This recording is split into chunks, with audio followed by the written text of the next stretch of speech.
A very active week of weather is on the way across the tri-state with several storms that we are keeping a close eye on.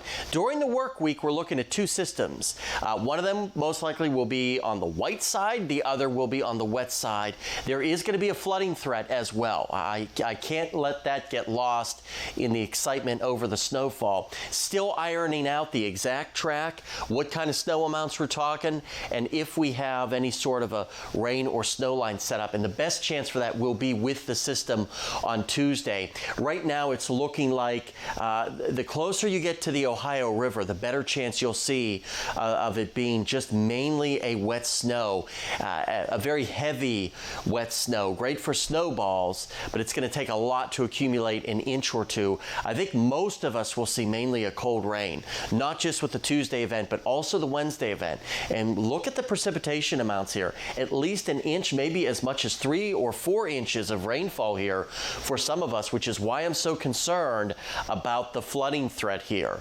Not just along the Ohio River, but all those smaller streams, creeks, tributaries.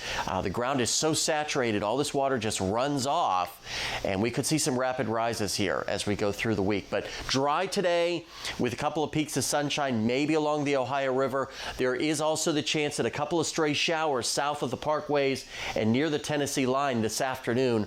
Most of us will stay dry, but can't rule that out. Should not have any impact if you're headed to or hosting family and friends for the big game this evening.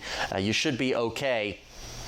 Maybe a little bit of clearing tonight and tomorrow, and we're probably looking at several hours of some sunshine for Monday before clouds build back in before that Tuesday system. So we're going to call it mid-40s today, which is about a little bit below average for this time of the year. Some of us will be stuck in the upper 30s as well, and then tonight will fall into the upper 20s. That is about where we should be for this time of the year. And you look at the extended forecast, watching for that mix of rain and snow depending on your exact location. Still a little bit early for amounts, but I'd say generally 1 to maybe 3 inches at most of a very slushy, heavy, wet snow. And then a second system on Wednesday brings us rain by the afternoon, but at least Valentine's Day right now is looking dry before more rain rolls in by the weekend.